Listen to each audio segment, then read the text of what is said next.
We, Sonia. and Januni, are a couple of pals studying science in undergrad.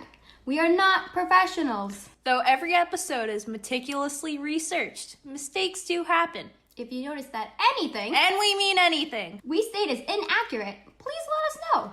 Your comments, suggestions, and queries are important in furthering our personal and audience's understanding of science. Thanks for being a part of this discussion. We appreciate you.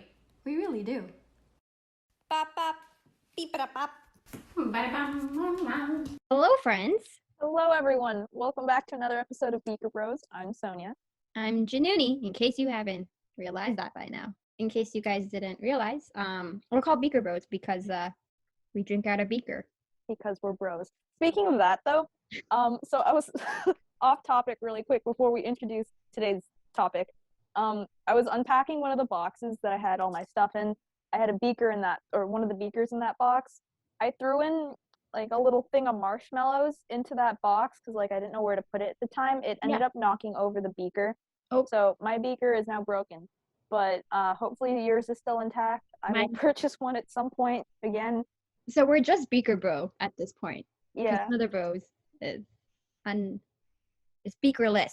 Yeah, so Beaker Bro plus Sonia. Bro plus me. Okay. We can have my name in the title. That's fun too. Yeah, just changing it. Yeah. But yeah, Sonia, did you want to introduce this week's episode? Because it's kind of a fun one. Like all of them are.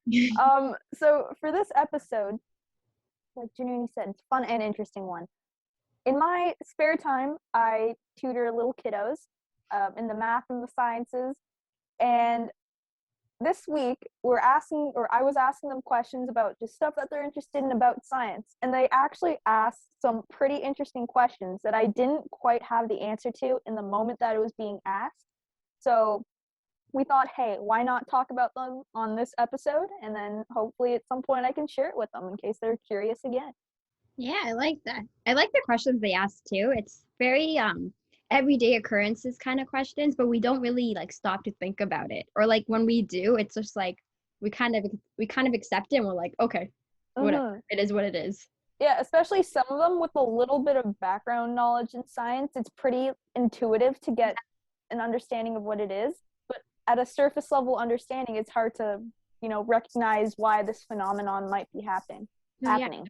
Yeah, especially like because science is like everywhere in your life. It's occurring every day. It sounds so stupid because I know like when you're first learning science in elementary school, you hear your teachers saying that, but like it's really happening everywhere, every day, every second of your life. Absolutely. But with that being said, why don't we dive into, I feel like I just dismissed everything you said. Like, okay. Anyways.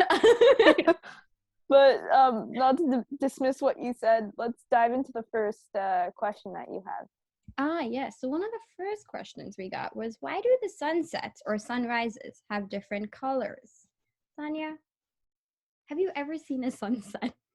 I have seen a sunset. I've also seen a sunrise. Wow. You've been up that early. I've been up that early. It's actually because I didn't go to sleep. I was gonna say that if I've seen a sunrise, it's because I have not fallen asleep yet. But yeah, like when you see a sunset or a sunrise, they're filled with a bunch of different colors, and not just like a variety of colors, but usually red, yellow, and orange. Mm-hmm. But during the day, when you look at the sky, it's blue. Crazy fact. The same reason that the sky is blue is also the reason why like the colors we see during a sunset and sunrise, it's by the same phenomenon called the Rayleigh, I hope I'm pronouncing this right, Rayleigh scattering. It's the same phenomenon that makes the sky appear blue during the day. So the light of the sun or the sunlight contains all the colors of the rainbow, but not all the colors reach the ground or like towards your eyes or reaches your eyes in the same like intensity. But there are nitrogen and oxygen molecules in our atmosphere that can actually act like little mirrors for blue and violet light particularly. So that basically means that blue or violet light reaches the ground, not as much blue and violet light reaches the ground. Instead, it like just bounces around in the atmosphere, which creates the blue color that we see in the sky. For sunsets, though, light actually has to travel through a greater distance of the atmosphere just because the sun is at the horizon. So even more blue light or even some green and yellow light can actually get filtered out because of the greater distance, which actually leaves us with the, the red and the orange and the yellows that we see. And that can also explain why the sunset kind of looks like a fire. Interesting. Could you reiterate like in like 2 sentences, because I feel like we just said a lot of information there. So if you had to like summarize everything that we just said, how would you explain this phenomenon? Basically, depending on the angle of the sunlight, how it comes through during the day or like at sunset or sunrise, the colors vary because what's being absorbed or what is being filtered by the nitrogen and oxygen molecules. So that's why during the day you see blue, and then at sunset and sunrise you see the red and oranges. So if you guys are looking at a sunset and you're like, wow, why, if one of your friends is like, why is it red and orange? You'd be like, Januni said. Januni from Beaker Bros. Or just say Beaker Bros actually said this. And you can go on enjoying that sunset or sunrise. There you go. They're very beautiful these days. Oh, sorry. Wait, no, what'd you say? I was saying they're very beautiful these days, the sunsets and the sunrises. These days, yeah. Yeah. Yeah, before they weren't, but these days they are. Yeah. Yeah. The temperature's nice. Everything's just nice. Speaking of us just awkwardly laughing there, I think that's a beautiful segue for our next question. So, hey, next question. It's going to be like, hey, Sonia, why do we laugh? Great question. This one was actually asked by, not that I have favorite students, but this kiddo always makes me laugh. So, anyways, he ended up asking, why do we laugh? Januni, if you had to take a stab at guessing, why do we laugh? Isn't it like, okay, with my minimal psych knowledge, is it like a social thing? Bingo. So, yeah, so there's a couple of ideas. So first, let me explain the process of, like, laughing itself. So basically, inside our rib cage, we have these little muscles called the intercostal muscles. And, actually, no, before I get there, let me backtrack for a second. Yeah. Ignore the intercostal muscles. Yeah. So first, to answer this question, why do we laugh? I think it's important to understand a little bit of like the anatomical basis of it.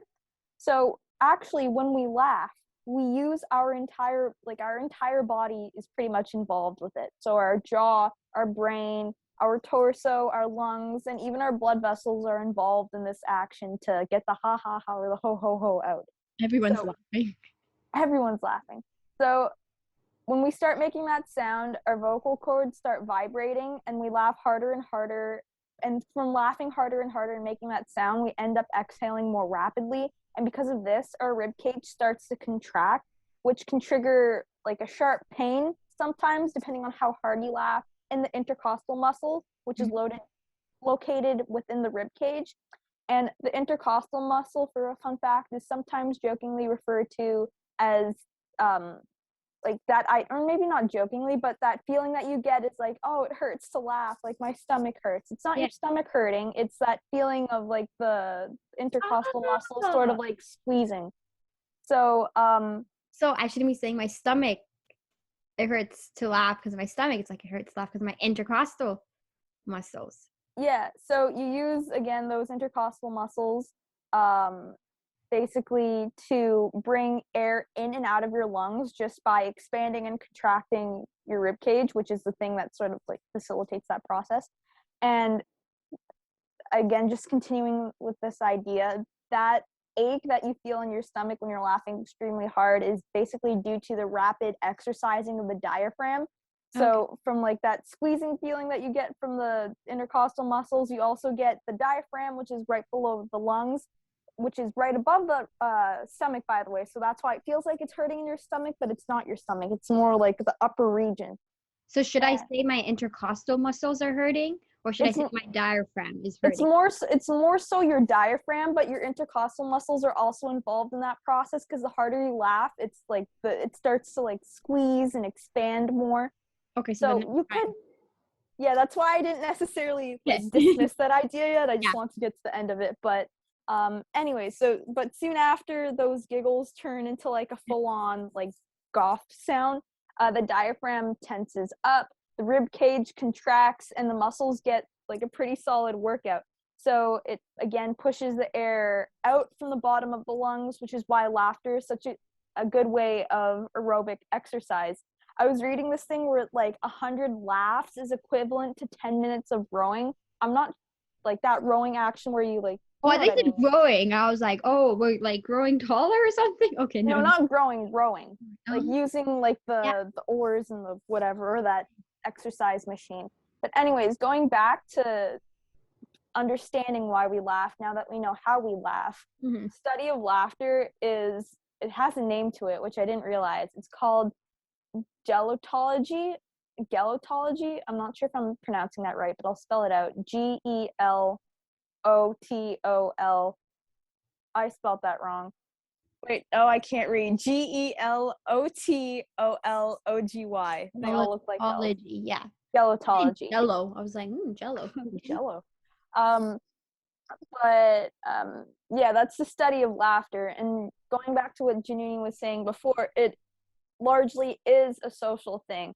So according to actually, before I say that though, again, yeah, it's a largely social thing. People do it to as a way to sort of read the room. So there's active laughter, sorry, voluntary laughter and involuntary laughter. When you involuntarily laugh, that's coming from a very true place and an honest place. Voluntary laughter is that like awkward sort of laugh that you can do, like, huh, but that's funny. Like you don't necessarily mean it. It's not coming, So it's a like, you know what fake I'm laugh. it's, yeah, I guess an easy way to say that is a fake laugh. Or And my like, dad makes jokes and I laugh. exactly, dad jokes. Okay. But yeah, we often do those voluntary and involuntary laughs as a way to bring a sense of community and like communalness to the environment that you're in, and it makes it, I guess, feel less awkward. So long story short, it serves as a social function or a way for us to signal to one, like another person, that we, you know, wish to stay connected with them, or we like their company and stuff like that. But Sorry, I was thinking, I'm like, you want to become best friends with someone, just start laughing. just full on just yell at them from laughing. God, But going back to that idea of aerobic, I'm going all over the place with this, that's but it's fine. a very interesting topic. Going back to that idea of aerobic exercise that you get from laughter, according to the Mayo Clinic, which is this very reputable health institution in the United States, there are a multitude of physical health benefits to laughter. So laughter can increase your oxygen intake, which can then in turn stimulate your lungs, your heart, and all of your muscles. Laughing also further releases endorphins, which are these feel-good chemicals our body produces to make us feel happy, and even relieves pain and stress. And the act of increasing and then decreasing our heart rate and blood pressure through laughter is ultimately calming and attention relieving phenomenon that you can do in stressful situations. Interesting. So that's why, when school gets tough, I just start laughing. Yeah, just stop. Like, I don't know about you, but there's been some situations where I've been stressed and I just stop and like, start laughing. I'm Or not like when you start smiling too, just to yourself, because you're just like trying to trick yourself that you feel good. You're like, it's fine, it's fine. yeah, not out of a way like, being hysterical or entering some sort of like manic state. It's just like Yeah. you smile and you're like, oh my god, what am I into? Like, what am I getting into? Sorry. Yeah. But Kind of funny. yeah, now you know why do you laugh. Wow. I'm sure some of you already knew that, but now you know a little more. I was Maybe. gonna say, now can we take a moment to awkwardly laugh? Ha ha Ha ha ha ha ha. ha. Ha, ho, ho. Okay. Moving on. Okay. So this is actually another question that I had too. That I was just like the other day I was drinking some water. I was drinking tap water because I enjoy the Markham tap water. Yes, yes, I do. If I was in Hamilton, that's a no-go. But Mhm. since I'm in Markham, I'm like, you know what? I want some tap water. Okay. So I went to get some tap water. Great. Had a great time. Water is delicious. Lovely. And then, so I leave, I go to sleep. I wake up the next day. Then I have some water again. And I was like, not as tasty as I thought it would be. It just like, I was just like, why does it taste weird? But it happens to me so often and I never learn, right? And I just suck it up and I drink it, right? But I'm like I never stopped to think, why does this happen? So guess what? I realized why it happens. Why is it? So thank you, Sonia, for asking this. Thank you. Sorry, I'm just You're welcome. I'm just hearing the plane going by. Can you hear the plane? No, I can't. Oh, well, there's a plane going by. Anyways, thank you, Sonia, for asking. So when carbon dioxide from the surrounding air makes its way into our water, it actually blends with the H2O molecules to form carbonic acid. Oh. Yeah, this makes the water more acidic and therefore not as tasty as I thought it would be. There's also, aside from the carbon dioxide entering the water, another gas leaving the water may also change the taste of the lovely water. So many water treatment facilities actually add compounds containing chlorine to our water, and the chlorine is really good at destroying like bacteria and viruses, so it can actually impact the taste of the water. Drinking pool water. That's fun. I love it. It's delicious. And because we're used to like drinking water with like the hint of chlorine, because we're so used to, we're like, wow, this is what clean water is. We begin to like associate chlorine with clean water. But over time, as like water just sits, chlorine actually can evaporate into the air. And so when we go to drink this water, it doesn't taste as, delicious as it did before, which kind of explains. And I was like, guess I'm addicted to the chlorine.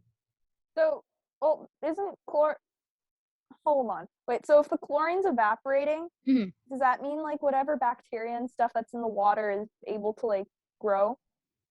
And like, because they killed it, right? So if you're dead, you can't regenerate. But yeah, but like if the chlorine is no longer in there because it's evaporating into the air, then does that mean that water becomes more susceptible to?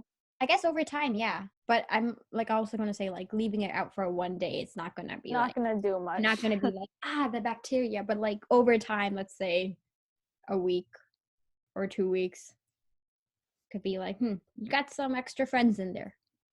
It's kind of cool. I remember one time, so we had this like person coming in, like going door to door selling water filter things, whatever, and it was so funny because my parents entertained this person and like let them come into the house and try to show us all their water stuff, and it's like, okay, yeah, go ahead. And they were giving us to taste different waters and be like, yeah, taste our water, it's so good, right?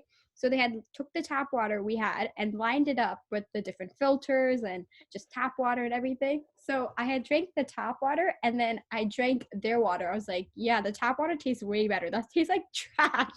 And then the lady just kind of looks at me and is like, oh no, are you sure? I'm like, must have mixed it up. I'm like, no, that's the tap water, hun.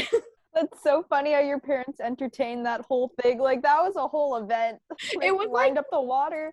Yeah, it was probably like they were there for an hour at least, too. So, I mean, my parents probably didn't have anything to do. Anyways, the question that I got from a little kiddo who shall not be named for privacy reasons is, why do I sleep? Why do I have to sleep? Sleep seems like a waste of time, and I don't want to do it. Well, kiddo, when you're older, like, not that I'm much older than you, but you're gonna wish You're gonna want it.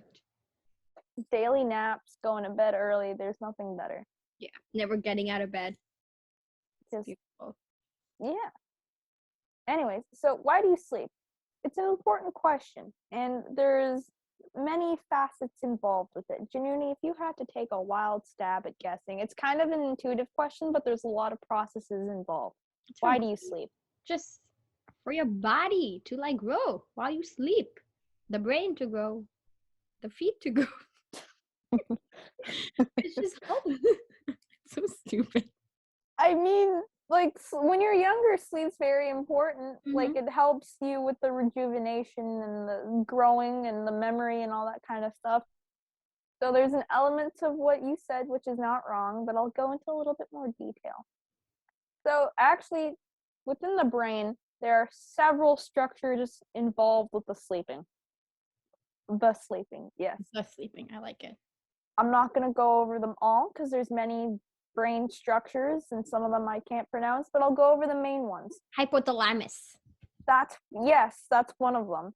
So the hypothalamus, for those of you that don't know, is this sort of like peanut-sized shape structure that's deep within your noggin, and it contains a bunch of nerve cells or neurons that act on or that act as a control center affecting your sleep, your arousal, your pretty much all that kind of stuff.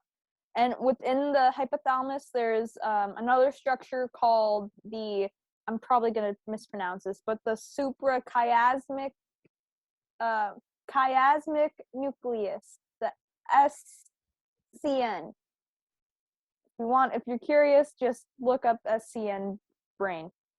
But anyways, this structure is a cluster of a bunch of, again, cells that receive information about light exposure directly that comes in from your eyes, and then also controls your behavioral rhythm. This light exposure thing is going to come in again later. But some people actually with damage to this part of your brain, the SNC, with damage to that sort of area, actually sleep erratically throughout the day, and pretty much because they're not able to match their circadian rhythm with the light dark cycle that's naturally occurring. And your circadian rhythm is basically your sleep cycle. So when your body recognizes, hey, this is time to sleep, or hey, this is not time to sleep. So actually, though, most blind people maintain some ability to sense light and are still able to modify their sleep-wake schedule. So that's, in case you're ever wondering, like, how do people know, people who are blind know how to manage their circadian rhythm, their sleep schedule? Now you know, they're still able to filter in some sort of light. But anyways, moving on to another aspect of the brain that's involved with sleep is the brainstem. The brainstem is located, if you have to guess, you would probably be right. It's right at the bottom or the base of your brain. And this part of your brain pretty much communicates with the hypothalamus to control, again, the transitions between your sleep and your wake schedule. And there's within the brainstem, there's also other structures involved, but we're not going to get into that. But within, again, this area of the brain, there are these things called sleep-promoting cells within the hypothalamus and the brainstem that produce a chemical called GABA, or GABA. You love GABA. We love GABA. And GABA acts to reduce the activity of arousal centers that's within the hypothalamus that we just spoke about, as well as the brainstem. And the brainstem, specifically, like some of the structures within it, also plays a special role in REM sleep, which we'll be talking about again later. And it sends signals to relax your muscles and essentially your entire body, so we don't act out our dreams. Like, that's how you sort of like stay still when you're sleeping, because like if we didn't have that, we would be like acting out our dreams. So I would actually I would actually so I would actually be flying. Yeah, you would just take off. Anyways, so moving on from the hypothalamus and the brainstem and the SNC, we also have the thalamus. And the thalamus acts on a relay, sorry, I studied my words there. The thalamus acts as a relay center for information from the senses to the cerebral cortex, and the cerebral cortex is the covering of the brain that interprets and processes information from short to long-term memory. And during most stages of sleep, the thalamus is pretty quiet, letting you, tune out pretty much the external world around you, everything that's going on. That's how you're able to stay like pretty much like tuned into your sleep. But during the REM sleep that we spoke about before, the thalamus is active, sending the cortex images, sounds, and other sensations that fill our dreams. And this is why some people say that, like, memories or your sleep's important for your memory, because of like this area of the brain in particular, which we'll get into a little bit later. But there's another part, Januni, from your MCAT studying. Some of these structures might be coming to mind. There's another one coming up. I don't know how to pronounce it, but the pineal gland. You know what I'm talking about? I never knew how to pronounce that. I don't know how to pineal. Pineal gland. Okay. The pineal gland, it's located within the brain's two hemispheres. So for those of you that don't know, the brain is divided up into two hemispheres, got the right and the left.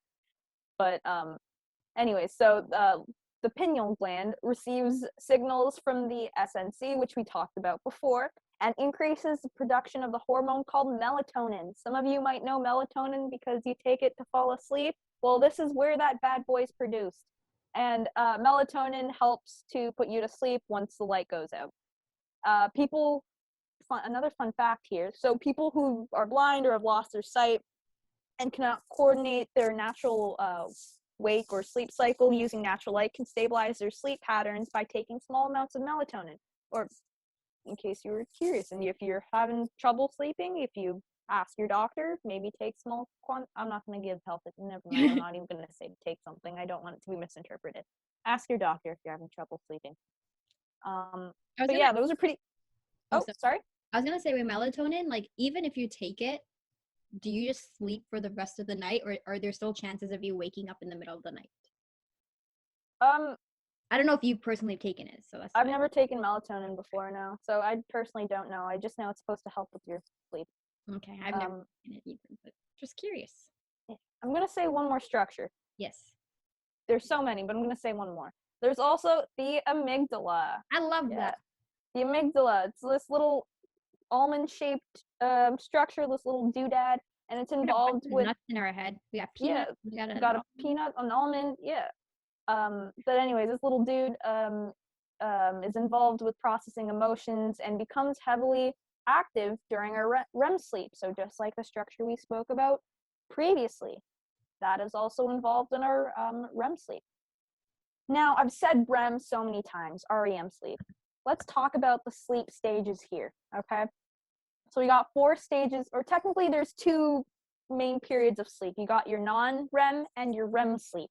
Mm-hmm. The non-REM sleep cycles consists of 3 stages, while the REM sleep period is 1 stage. Mm-hmm. During your non-REM sleep cycle, I'll go through all the stages. So stage 1, this is where you change over pretty much from your wakefulness period, being up and alive, to starting to, to sleep.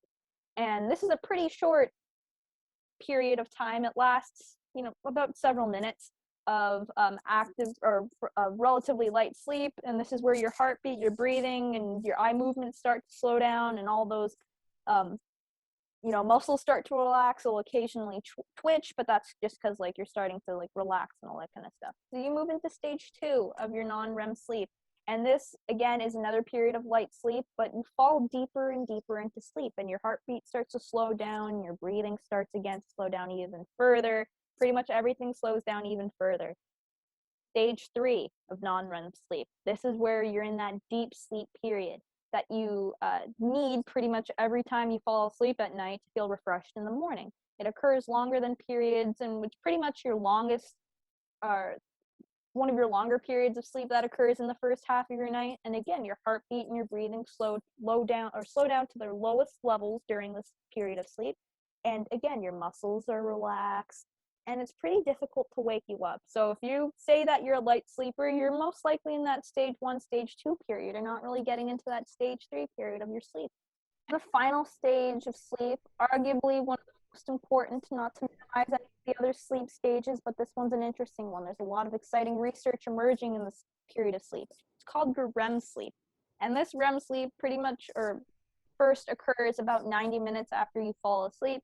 And what's kind of weird is that during this period of time, your eyes move really rapidly from side to side behind your closed eyelids. So it's pretty much like fluttering while you're sleeping during this time. But most of your dreaming, though, actually occurs during this period of sleep, although some can also occur in non-REM sleep stages. Mm-hmm. And during this period of time, which is kind of weird to think about as well, your arms and your legs actually become temporarily paralyzed, which prevents you, again, going back to what we were saying before, this prevents you from acting out your dreams. So when Januni was talking about this is why she does this live, that is mine. She starts levitating. It's like what's that show? American Horror Story. Oh yeah. Starts levitating. Damn. But So you're saying I can levitate? I guess so. This is what. Yeah. Okay. Thank you for the science fact. You're welcome. But anyways, as you age, though, you begin to sleep less of your time during this REM sleep period, and memory consolidation, which is also a fun fact, most likely occurs between both this period of REM sleep and non-REM sleep. Fun fact, another fun fact. So based on your age, that dictates how many hours of sleep you need. So infants between the ages of 4 to 12 months, they need around 12 to 16 hours a day. Toddlers need 11 to 14 hours a day. School-age children, so 6 to 12 years old, need 9 to 12 hours of sleep. I don't know about you, but when I was younger, I always had to go to bed at like 7 p.m. And I thought, like, the sun's still up. Why the hell am I sleeping now? Because my parents knew that, like, kids at that age need a lot of sleep. You know what's weird? I don't know what time I slept at. But I remember waking up at like 7 a.m. and I thought it was the earliest thing ever. I mean, it is. But I don't remember.